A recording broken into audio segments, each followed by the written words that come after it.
Alright, what is going on, everyone? First and foremost, I want to say thank you for being here right now watching this video. I do really appreciate your time, and I would really appreciate if you do consider subscribing, because it truly does help me out a lot. Now we're going to be reacting to Lil Mabu, man. Basically the guy who faked it, the perfect rap career. You get what I mean? We all know Lil Mabu. Pretty sure I seen him on his come up, started making music. He basically grew up in the suburbans, has no life in the streets. We all know that. Literally everybody knows that, but his music is fire. You get what I mean? So it's just like, people are going to listen to it no matter what. You get what I mean? It's just like, even if that's what people fail to realize. Even if you have a failed reputation of people don't respect you, even if it's that, bro, if you make good music, people are going to listen to it. You get what I mean? People are going to listen to it no matter what. But if you have a failed reputation, people don't respect you, and you make trash music, bro, your career is basically done for. You get what I mean? But if you, no matter what kind of person you are, at the end of the day, if your music is fire, people are going to listen to you, bro. People are going to listen to you no matter what. But, yeah, man, you guys pretty much get the idea. But without further ado, let's just play the video and see what it's talking about. Lil Mabu has 6 million monthly listeners, hundreds of millions of streams, and 2 songs that have charted on Billboard. And he did all of this by meticulously crafting the perfect rap career. Not only did he make a rap career for himself, but he made a rap career in the drill scene, a scene that is notorious for violent and aggressive gangster rap. And well, Mabu clearly doesn't fit into that genre. He's a rich white kid who lived in a multi-million-dollar house growing up, not a drill rapper looking for a way out of the hood. But despite all of that, Lil Mabu's position in the rap game as a young white kid couldn't be any better. He has lots of good relationships with artists, entertaining content, a perfect image, entertaining beefs, and just enough controversy to where he won't get in trouble. It's so good it almost seems planned, and I think it was. But it took a few steps for Mabu to get here. 5 main ones in particular that I was able to identify. So let's see how Lil Mabu was able to craft the perfect rap career. Also, by the way, my name is Matty Balls, and I'm going to be posting weekly music related videos every Sunday at 12 p.m. CST, so if you're interested, make sure to stick around. Even Mabu likes him, so maybe you will too. Now let's get into it.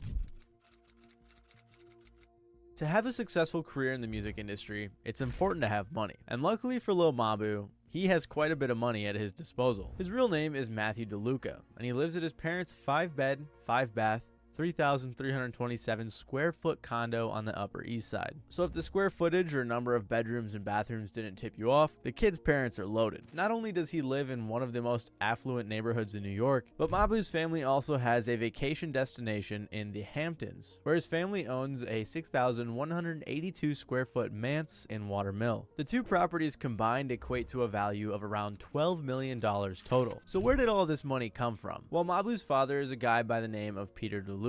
He's a Manhattan funeral director that came upon his wealth not only by trade, but also with the help of a controversial divorce settlement with his ex-wife. Between the odd job of being a funeral director, the old money aesthetic, the sticky situation with his ex-wife, and the interesting fact of Mabu's father having a rare NYC permit to carry a concealed gun, everything surrounding Mabu feels strange. On top of that, Mabu attended the collegiate school, the nearly 400-year-old Manhattan prep that costs $60,000 a year and has schooled generations of Vanderbilts and Kennedys. On their website, they even mentioned being accredited as a member of both the New York Interschool and the Ivy Preparatory School League. This obviously means pretty much nothing to most of us normal people, but for context, they are basically one of the 8 best schools in New York. So like I mentioned earlier, Mabu's backstory is the least hard drill rapper thing ever. The majority of this information on Mabu's previously unknown backstory spawned because of a video of young Mabu that leaked online.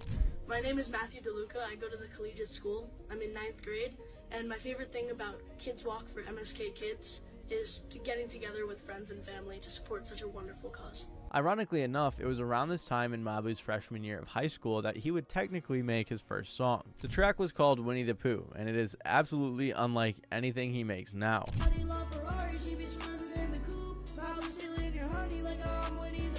This song was followed by many more. along with some amazing visuals that he created on TikTok. I'm on scene, my phone is blowing up, I got gushers in my lean, foreigns whizzing down the road, be rich and all we see is green. Yeah, they're green. The point is that this music was not drill, not even close, but he was still able to amass over 30,000 followers by the end of 2020. Also, when I was researching this, I found a blog post like that one and many more in 2020 that I think may have been paid for, but that's just speculation. At the time, Lil Mabu was just a rich little white boy making music, but it's clear that he wanted to become a rapper. Regardless, Mabu had money at his disposal that would likely be very useful in launching the next phase of his career. One thing that is extremely important for any artist in any genre is their image. And if you look at Lil Mabu, he doesn't look like the kind of kid to make drill music. Maybe he looks like a good bass player in a band, but not a rapper. So, he had to create the perfect image for his audience. And that's exactly what he did. Mabu continued releasing the same old music, the poppy SoundCloud emo rap that he had been making, and it was improving in quality, but he wasn't getting much attention. His dreams of being a rapper were going nowhere. So this is when Mabu decided to switch genres. Despite how ridiculous it may seem for a rich white kid to make some drill rap, Mabu did exactly that in 2021 with the songs Move It, Demon Time, and eventually a whole album called Double M's. These songs were able to help Mabu get some buzz, and it also helped that he got some features. Mabu got his first features from artists like Dusty Locane, Sha EK, Dougie B, and more, all of whom are real drill rappers. And by real drill rappers, I mean they are about what they rap about, unlike our boy Mabu. Due to his high-class background, I think it's fair to assume that Mabu paid for some of these features at the time, especially since he was fairly unknown back then.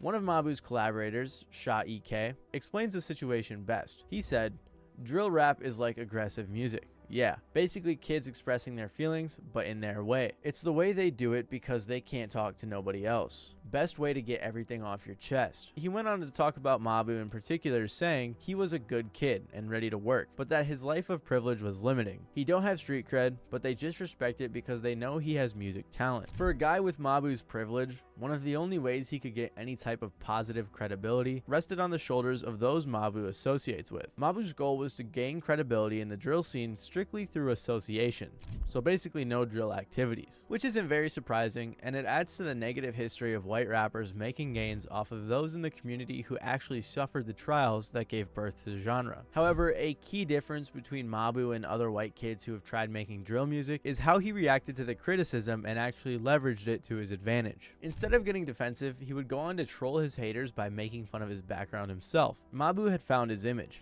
and it was to acknowledge and joke about the fact that everything he raps about, he isn't actually about. Even the album cover for Double M's displays two versions of Mabu, one side being his wealthy academic background, and the other assumably being his drill persona. By not trying to hide his true self from the world and embracing the contrast, he would begin to thrive off the hate. This was mainly exhibited on his TikToks, many of which went viral because of his comedic spin on being a white drill rapper. Why you lacking? Lacking? What you mean, bro? Like, oh, you know where you at right now? Like, bro, I really take everything. I'm not gonna lie, like I was saying, bro, it don't matter if you have a good reputation or not in the streets, whether if you got beat up, no matter what it might be, bro. If your music is good, people are gonna listen to it, and that's the reality, bro.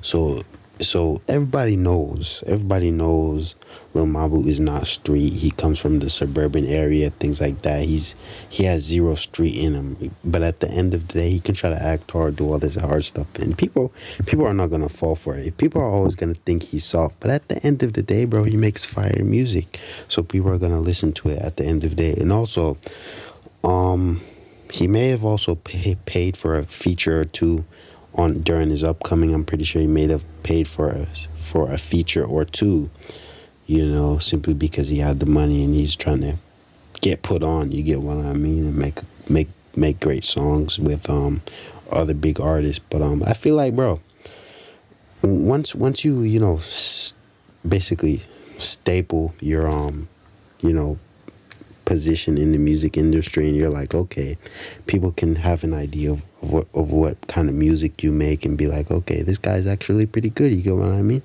Features are gonna keep coming in. Features are gonna come in without you even have to pay. You get what I mean? You don't have to pay for a feature anymore because people are gonna want to work with you simply because you make good music. Your streams are up, people listen to you, and you're like, okay, this guy isn't is bad to work with either. He's great to work with. You get what I mean? So it's just like, you don't need to pay for a feature anymore. But during his upcoming, I'm sure he definitely did pay for a feature or two, because nobody's gonna just, hop on a track with a, irrelevant white kid. You get what I mean? But he definitely did great. But let's keep going. Awful, bro. Like, I'm outside Dolly, you know Mabu's body, bro. yo, Mabu, like, what you got on you? Like, oh, he got the now. The image Mabu crafted for himself was similar to Lil Dicky, an ironic white rapper who makes jokes about his awkward spot in the rap game. The only difference is people seem to enjoy Mabu's music a bit more than Lil Dicky's. And it was these videos on TikTok that cemented Mabu's position as a new age hybrid of an influencer slash rapper. Mabu heavily utilized TikTok to get his name out there. Today we're showing strangers my music, part 1. Let's go. I'm here with... No camera, the protection. My name is Luis. I can never snitch. This you, mother? Yeah. You sound very black. What's the name? What's it called? I called it no snitching. Not only was Mabu joking about his strange image on TikTok, but he was also joking about it in his music. In songs like No Snitching, he's rapping all tough, talking about shooting guns and how he wouldn't snitch, while in the music video, he's just some scrawny white kid. One of the top comments on the video is, "We making it out the gated community with this one." He plays on this idea even more in the song Trip to the Hood, where the chorus is literally, "I took a trip to the hood so I can make it out, just so y'all can't say I got shit handed down." The music video depicts Mabu leaving his fancy house and walking out into the hood. A lot of people did get offended by this, but many people also really like the song. So him playing on this joke of being a rich white kid making violent drill music has worked out very well for him. And songs like I mentioned have helped him to blow up. Lil Mabu has his image down, a fake gangster rapper who plays on the fact he's actually just a rich white boy. Yo, Fabi, I got a question. Can I do a hit on a scooter? But to truly succeed in the music industry, Lil Mabu not only had to earn the acceptance of the fans, but the acceptance of the artists in the genre.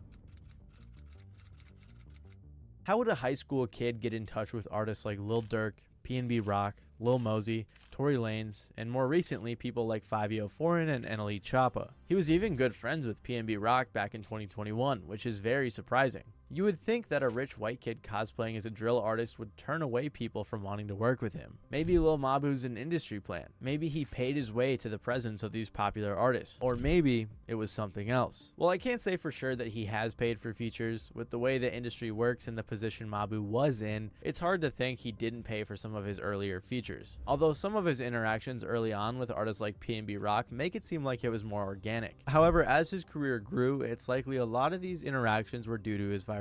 So as it goes for how Mabu made these connections, it adds up to a mix of pay-to-play and virality, which lends even more significance to his influencer approach. But it wasn't just his album Double M's, his other early drill singles, and the TikToks that got him his notoriety. In fact, his first big hit that captured major attention came after. This hit track was his song Mathematical Disrespect, which dropped in May of 2023. The song amassed around 70 million combined views on YouTube. Not only this, but it also entered Mabu into Billboard's Hot 100 for the first time. Well, he did have a slight blow-up previously with Trip to the Hood. It was Mathematical Disrespect that really got the ball rolling. And what makes this all even more impressive is that Lil Mabu self-released the single. And in the song he says, "Shout out my label, that's me. I own 100% of my cuts, nobody taking a fee." Charting on the Billboard Hot 100 without a label is undeniably a major accomplishment. It also stirs up confusion, which led to many people calling him an industry plant, and it even caused rumors that his dad was a record label CEO to start. And contrary to popular belief, you know I don't address nothing, but I don't have a manager, I'm not signed to a label, and my father is not in the music business. Regardless, even if there was no label involved, I'm willing to bet that he got some of his startup money from his dad, because obviously he's got a lot of money. But Mabu didn't just get his connections through payola and virality. It seems like he also had a mysterious marketing business back in 2020. According to Last.fm, which may not be super reliable, Lil Mabu launched a promotional company in late 2020, granting himself the connections necessary to bolster the growth of his career, as well as providing the capital to fund his endeavors. There isn't really much evidence of this business apart from Patrick CC's video on Mabu, where he mentioned that Mabu previously reached out to him. Turns out Lil Mabu actually DM'd me 3 years ago looking to do some business. I own a marketing company and I'm 15. I'd be down to work with you, and I was wondering if I could explain my services and what I can provide. Feel free to contact me. I work with artists like Lil Keed, 42 Doug, Lil Blurry, and other celebrity clients. My team run group chats with hundreds of thousands of people, email lists, and page promotion with a reach of millions. Like I said, I can't find out anything else about this business, but I wouldn't be surprised if it was true and he was able to get some connections from it, especially since he is really good at marketing. If he was able to find a way to blow himself up, it's reasonable to assume he could do the same for others. Whether it was money from his dad, his viral rise to fame, or a marketing business he had when he was 15, a lot of artists in the industry grew to like Mabu. Hold on. Real talk, shout out Mabu, you know what I'm saying? You really still in school. I'm proud of you. Take care of this shit. Take care of your business. And most important, despite all the internet shit and viralness, your education is the most important, so I condemn you for that. You're doing like the reactions that And while Mabu had virality on his side, he still had to secure a real fan base. Although many would hate and wish for his downfall, lately it seems like those haters' wishes fell short. There's a reason that everyone online has been calling Lil Mabu a marketing genius. Whether or not you like him, Mabu is amazing at creating both content and music that catches people's attention. He maintained his drill persona while keeping the ironic twist, doing things like using Nerf guns in music videos and stuff. I don't know, that part where he DM'd the guy and said he works with artists like 42 Doug, Lil Blurry. And if you guys don't know who Lil Blurry is, he was a young rapper, basically.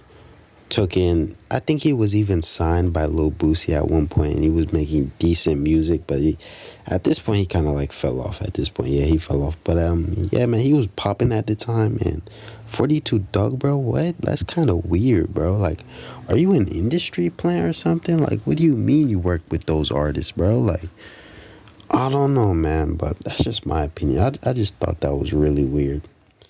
Instead of real guns. But after his extreme success from Mathematical Disrespect, Mabu went quiet. The decision to go dark came as a result of his graduating from high school. He explained in a video called Why I've Been Gone that he wanted to spend time with friends and family before going off to college, and then decided himself to go to school. Apparently, around this time he had a bunch of labels and people in the industry reaching out to him, perplexed at his decision to go to college. But it turns out it might just be another marketing opportunity for Mabu. And it's not like he's going to some random college. He attends Emory University, which is just outside of Atlanta, has a steep acceptance rate of 11%, and has nearly a $60,000 a year tuition. But just because Lil Mabu took a break during the summer doesn't mean that he wasn't plotting. In fact, in the same video where Mabu was explaining his leave, he also mentioned that he had an album in the works. And just like how he was able to market himself amazingly when he was coming out, he had some even better ideas for his comeback. After returning to music, Mabu decided to target the popular rapper Blueface in a diss track called Mr. Take Ya Bitch. He made this song with Blueface's ex-girlfriend and mother of his child, Krishan Rock. This was a major moment for many who followed Blueface and Krishan Rock's relationship. Their dramatic relationship has honestly been more popular than Blueface's music career for the past handful of years. Their toxic relationship was very public and created a plethora of viral moments. So, in the song, Mabu was talking about taking Blueface's girl and all sorts of things along those lines. The track took the internet by storm, and the flashy music video currently has 41 million views on YouTube. The song even peaked at 33 on the Billboard charts. This not only got Mabu even closer to being mainstream, but it also got rid of the one-hit wonder label. Mabu even doubled down on the controversy when he released a video where it looked like he had been jumped. This clip sent the internet into a frenzy, with many claiming it was Blueface that pulled up on him. Unsurprisingly, in reality it was just another marketing scheme by Mabu, as the clip was behind the scenes for one of his music videos. They also played it up to the point where many people assumed that Krishan and Mabu were dating,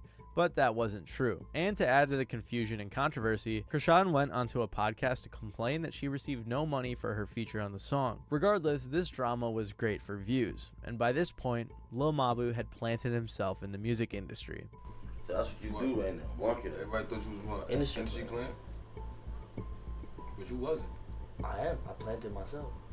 Using the first 4 steps, Lil Mabu was able to craft an obviously fake image that he was able to market as a joke to millions of people, and he made a lot of important relationships along the way. Lil Mabu quite literally faked it until he made it. But then another problem arose for the young rapper. Lil Mabu uses a lot of marketing gimmicks, so he walks a fine line of being a regular rapper or a gimmick rapper. Some other examples of gimmick rappers could be people like Mario Judah or 6ix9ine. people who are much more known for their ventures and incidents outside of the music. Their music also tends to be pretty gimmicky too, kind of like Mabu's. As a result, a lot of them, like 6ix9ine for example, don't last very long in the music industry. But Lil Mabu, especially recently, has been proving that he has potential to make it last. Thanks to steps 3 and 4, Mabu was able to get a collaboration with the drill artist 5yo Foreign. Not only did they collaborate on a song, but 5yo would also be the first guest on Mabu's brand new series called Dorm Sessions. As the name describes, these dorm sessions capture Mabu and his process making music in his tiny ass dorm room. He's using his unique experience of being a famous rapper, but also being in college to his advantage, by inviting rappers to his dorm to hang out. Today, I'm meeting my new roommate. What up, nigga? Come on in. It kind of reminds me of the Cave series from Kenny Beats, just like a low budget version of that, and that's the vibe he's going for. They were even ding-dong ditching other people's dorms in the video, really emphasizing the fact that they were making the song in a college, making for some pretty entertaining content. In this video, him and 5yo Foreign recorded the song they would later release called Teach Me How to Drill. This song was a hit, as it got over 25 million views. On the song, he again plays into the fact that he's a white kid making drill music, with the whole song being about 5yo teaching Mabu how to move in the hood. In the music video, Mabu is dressed up all proper-like, with 5yo teaching a class called Drill 101. Mabu clearly had a great formula down, and he would continue to do it. On the next episode of Dorm Sessions, Mabu invited on NLE Choppa to make a remix of NLE Choppa's song Shotta Flow 7. The recently dropped song has over 4 million views and contains an additional plethora of shots thrown by NLE and Mabu at Blueface, taking advantage of the lingering beef. They even had Krishan Rock in the music video. In the Dorm Sessions series, we got to see the behind the scenes of this music video. Mabu also has each artist signing their name to the wall of his homemade studio, which leads me to believe that Mabu has big plans for new episodes to come. Most recently, he released the 3rd episode of Dorm Sessions with the young Lil RT, which showed Mabu in a bit more of a serious light as he tried to mentor RT. Today, I'm meeting my new roommate.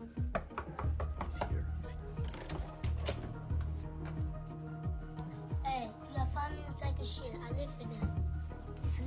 Excuse me, what? You did? I live for that. Right now, Lil Mabu is making his career last. He isn't overdoing the gimmick. Instead, he is changing it around by inviting rappers into his college, which allows for a unique environment where we get to see famous people in environments they aren't normally in. He also created his own label or collective or movement or whatever you want to call it, called Young Genius Academy. He's given every artist that has come to his dorm a hoodie with the logo, and he's been repping it heavily lately. So it seems like Lil Mabu has a plan for his future, and after crafting the perfect rap career at 18 years old, I'm curious to see where it will go next. But yeah, that is the end of the video. I'm gonna just end the video here anyways, don't want it to be too long, but you guys pretty much get the idea, man. That is how Lil Mabu basically industry planted himself, arguably, right? Because we really don't know the truth. You get what I mean?